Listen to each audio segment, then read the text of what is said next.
우리가 예수님의 그런 탄생에 대한 그런 말씀을 계속적으로 보고 있습니다. 어린 시절에 대한 말씀 우리가 누가복음을 통하여서 우리가 지금 보고 있는데요. 예수님께서 이 땅에 나셨다는 그러한 소식은 그 어떤 것보다도 큰 기쁨의 소식임을 어제 말씀에서 누가복음은 우리에게 말씀하고 있습니다. 예수님이 오셨다는 소식은 큰 기쁨의 소식입니다. 복음입니다. 복음, 즐거운 소식. 왜냐하면 예수님이 오셨다는 그 소식만이, 구주가 오셨다는 소식만이 진정한 기쁨의 소식일 수밖에 없습니다. 그래서 세상이 보기에는 예수님의 탄생은 작고 초라한 모습일 수 있지만 예수님의 오심을 듣고 그리고 기뻐하였던 사람, 그리고 예수님이 참된 구주임을 발견하였던 사람들에게는 예수님의 오심의 소식은 어떠한 소식일까요? 큰 기쁨의 소식입니다. 큰 기쁨의 소식.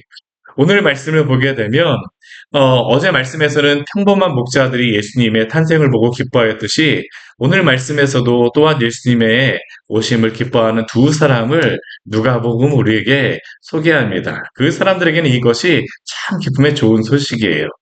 먼저 오늘 그 21절에서부터 24절까지의 말씀에서 예수님이 오셔서 할례를 받으시는 그러한 장면을 우리에게 보여주고 있습니다. 할례할 8일이 되매 예수님께서도 이 땅에 오셨을 때에 할례를 받으셨습니다. 할례는 하나님께서 아브라함에게 하나님의 백성이 되었다라고 하는 그러한 징표로서 명령하신 예식으로 이스라엘 백성들은 아브라함 이래로 태어나는 모든 남자 아이들은 8일째 되는 날에 할례를 행하였습니다. 이것은 할례를 행하자는 더 이상 이방 백성, 죄악에 속한 백성이 아니라 하나님의 백성이 되었다라고 하는 그러한 표시이자 의미입니다. 그리고 오늘 말씀은 그것뿐만 아니라 할례를 행한 다음에 모세의 법대로 정결 예식의 날이 찼을 때에 또한 예루살렘에 올라가셔서 정결 예식을 행하는 것을 볼 수 있어요. 레위기 말씀에서 남자아이를 낳게 되면 40일째, 여자아이를 낳게 되면 80일째의 정결 예식을 행하도록 하나님께서 명령하셨기 때문에 율법에 그렇게 기록되었기 때문에 예수님도 그 정결 예식의 그 법에 따라서 예루살렘에 올라가신 겁니다. 그러니까 8일째 되는 날에는 예수님은 할례를 받으신 것이고 40일째 되는 날에는 정결 예식에 참여하였음을 오늘 말씀 우리에게 알려주고 있죠. 그래서 24절 말씀과 같이 하나님의 말씀에 주의 윤리에 따라서 삼비둘기 한 쌍이나 집비둘기로 제사를 드렸음을 우리는 알 수 있습니다. 근데 우리가 여기서 한 가지 주목할 것이 있습니다. 할례라는 그러한 의미는 하나님의 백성이 된다라는 의미이고 또 정결 제사를 드리는 이유도 아이를 낳은 후 정결하게 하는 목적으로 첫 태생을 드리는 그러한 목적인데 예수님에게 이것을 대비하여서 생각해 본다고 하게 되면 예수님이 이미 하나님의 아들로 이 땅에 나시지 않으셨습니까? 하나님의 백성이 되는 할례 예식이 필요 없고 또한 예수님은 죄가 없으신 분이시기에 정결 예식에 참여하거나 또한 하나님의 독생자이시기에 첫 아들을 드리는 제사가 필요 없는데 왜 이러한 것들에 참여하셔야만 되는가라는 그러한 질문입니다. 왜 필요할까요? 이러한 할례는 예수님을 더 하나님의 아들로 만드는 것도 아니고 이러한 제사가 죄 없으신 분의 죄를 사하는 역할도 하지 못합니다. 그분은 죄를 해결할 필요가 없는 분이기 때문입니다. 그러나 예수님이 이러한 모든 율법에 참여하시고 하나님의 모든 말씀에 순종하신 이유는 이 모든 율법에 순종하심으로 순종하지 못한 우리를 대신하기 위함입니다. 이것을 갈라디아서 4장 4절과 5절 말씀에 보게 되면 이렇게 우리에게 말씀하고 있습니다. 때가 참에 하나님이 그 아들을 보내사 여자에게 나게 하시고 율법 아래에 나게 하신 것은 율법 아래에 있는 자들을 속량하시고 우리로 아들의 명분을 얻게 하려 하심이라. 예수님이 율법 아래에 있는 자들을 속량하시기 위해서 하나님의 말씀에 순종하지 못한 우리를 대신하여 온전히 순종하시고 그 모든 죄의 값을 담당하심으로 그가 행하신 모든 순종의 의를 우리의 것으로 주심으로 우리로 하여금 아들의 명분을 얻게 하시기 위하여서 이 모든 것들에 참여하시고 순종하신 것입니다.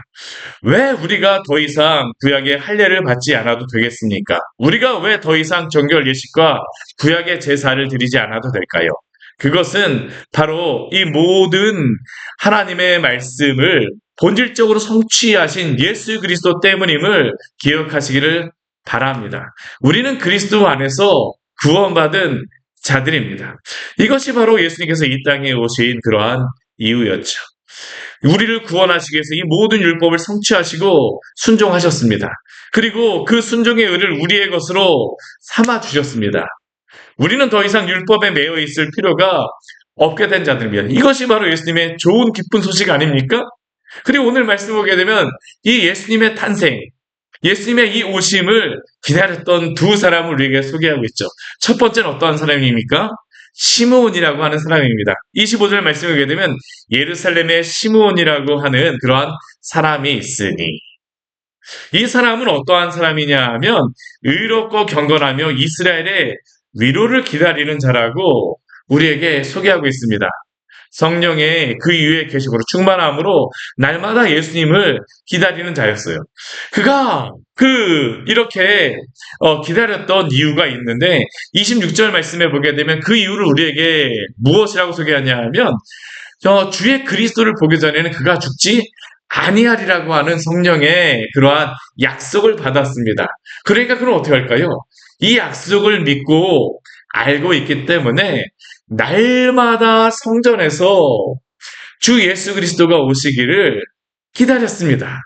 주가 오시기 전에 죽지 아니라 성령의 지시하심을 받아서 그런 평생을 주를 보기를 소원하였던 사람이죠. 그런데 이렇게 평생을 기다렸던 시므온에게 놀라운 일이 일어났습니다. 그것은 바로 아기 예수님을 만나는 거죠. 오늘 27절 말씀을 보게 되면 성령의 감동으로 성전에 그가 들어갈 때에 아기 예수님을 데리고 오는 그러한 마리아와 요셉을 보게 되었습니다. 그러자 그가 한 행동은 무엇일까요? 바로 아기 예수님을 안는 것이었습니다. 우리 28절 말씀에 보면 이렇게 말씀하고 있습니다. 시므온이 아기를 안고, 그가 아기를 안는다라는 것은 예수님을 믿고 받아들였다라고 하는 그런 의미 아닙니까? 그는 예수님을 앞에 두고 그리스도인지 아닌지 판단하거나 말을 하는 것이 아니라 예수님을 믿고 받아들였습니다. 안았습니다. 우리가 예수님을 믿는다라고 하는 것은 바로 이것입니다. 예수님을 믿고 우리의 마음에 주와 그리스도로, 구주로 받아들이는 것입니다. 우리가 주님을 구주로 받고 날마다 믿고 살아가기를 원합니다. 그리고 또 그는 어떻게 합니까? 예수님을 보았을 때 그의 입술에서는 이제 찬양의 소리가 울려 퍼집니다. 주제여, 이제는 말씀하신 대로 종을 평안히 놓아 주시는도다. 그는 이제 자신이 주 예수 그리스도를 봄으로 말미암아 그에게 약속하신 모든 약속이 성취되었음을 알게 되었습니다. 그리고 그것은 그에게 무엇이었습니까? 평안이죠. 종을 평안히 놓아 주시는도다. 내 눈이 주의 구원을 보았사. 왜냐하면 바로 예수 그리스도가 주의 구원, 하나님이 예비하신 구원이라는 것을 그는 알았기 때문입니다. 바로 이 아기 예수가 단순히 성령으로 약속하신 주의 그리스도로서가 아니라 이분이 바로 참된 구원임을 그는 보고 알았습니다.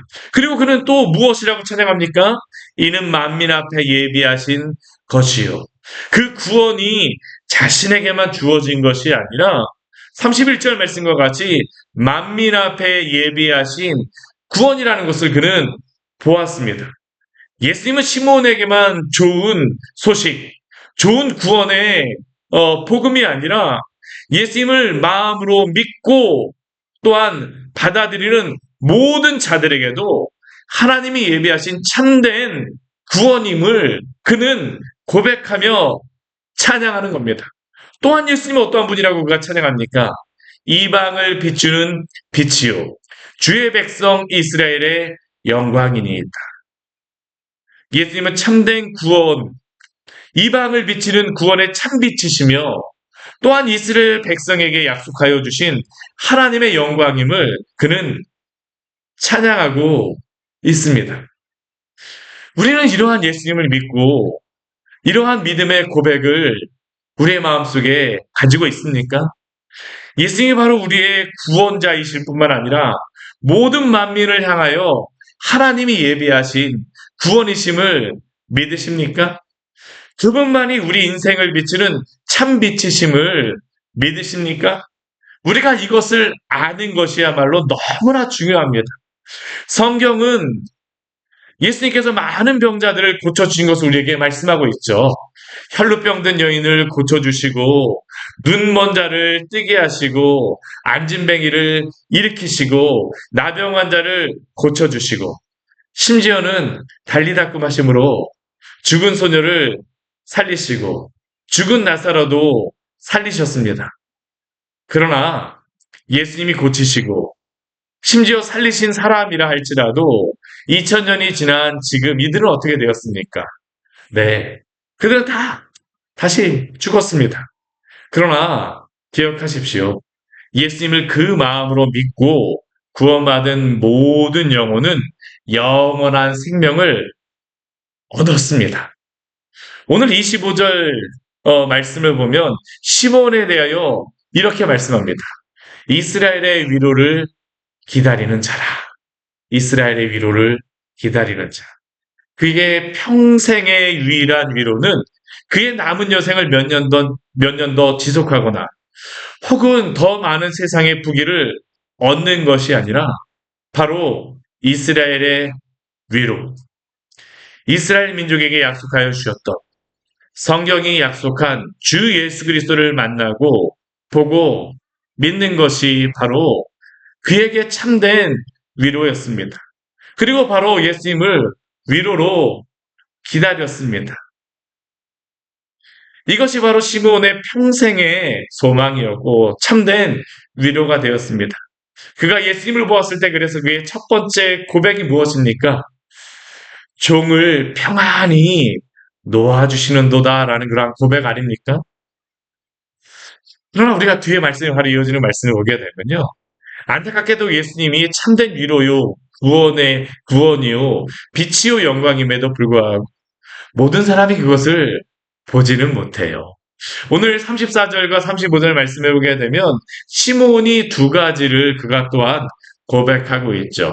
무엇이라고 그가 고백합니까? 우리 34절, 35절 말씀 우리 같이 한번 읽어볼까요? 시몬이 그들에게 축복하고 그의 어머니 마리아에게 말하여 이르되 보라, 이는 이스라엘 중 많은 사람을 패하거나 흥하게 하며 비방을 받는 표적이 되기 위하여 세움을 받았고 또 칼이 내 마음을 찌르듯 하리니 이는 여러 사람의 마음에 생각을 드러내려 함이니라 하더라.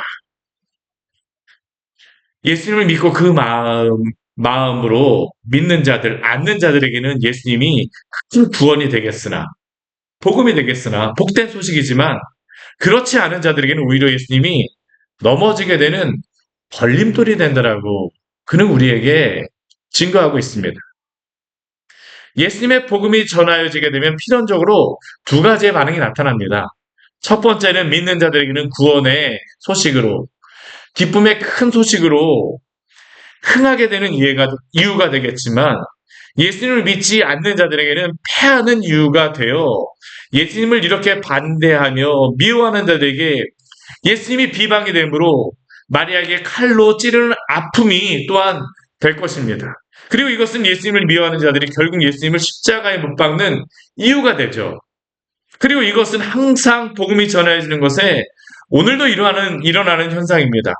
모든 사람이 다 바른 복음을 전한다라고 하여서 다 회개하고 돌아와서 참된 위로를 받는 것이다라고 우리는 기대하지 말아야 합니다. 왜냐하면 어떤 자들에게는 예수님이 빛을 비출 때에 그 어둠 속에서 회개하고 돌아올 것이지만 반대로 어떤 사람들에게는 그 빛이 비추게 되면 그 빛이 비추지 못하도록 박해할 이유가 되기 때문입니다.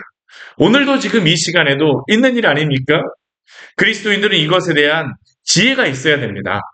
특히 오늘과 같이 복음이 가리워지는 이 시대에, 복음에 대해서 반대가 심한 이러한 시대에는 지혜가 필요하죠. 다른 사람들이 꼭 복음을 전해서 다 믿지 않는다라고 해서 그래서 너무나 낙심하지 마십시오. 우리는 주님이 우리를 구원하셨음을 믿고 또한 구원할 영혼들이 있음을 기억하며 끝까지 복음의 진리를 붙잡는 가운데에 또한 복음의 통로로 또한 그 위로를 누리는 은혜가 있기를 원합니다. 이 말씀을 하고 나서 이제 뒤에 말씀해 보게 되면 또 다른 한 사람을 소개해요. 누구입니까? 아셀 지파 바누엘의 딸 안나라고 하는 그러한 여인이 나오죠. 그녀는 특별히 그 성경에 보게 되면 여선지자로서 우리에게 소개하고 있습니다. 매우 많은 나이의 그러한 과부였었죠. 그리고 그 나이가 84세라고 하는데 이것은 나이가 84세일 수도 있고 과부가 되고 나서 84년이 지났다라고도 해석할 수 있습니다. 뭐 둘 다 뭐 다 해석할 수 있는 생각할 수 있는 그러한 건데 나이가 매우 많다라는 것을 우리가 알 수 있죠. 근데 그녀도 이 나이까지 무엇을 했냐 하면 성전을 떠나지 아니하고 주야로 금식하며 기도함으로 섬겼다라고 말씀하고 있습니다. 즉 그녀는 성전에서 금식하며 기도하며 시므온과 같이 예수님을 기다렸던 여인이었습니다. 그리고 38절 말씀을 보면 짧지만 예수님을 보았을 때 그녀의 반응이 나옵니다. 무엇이라고 반응합니까?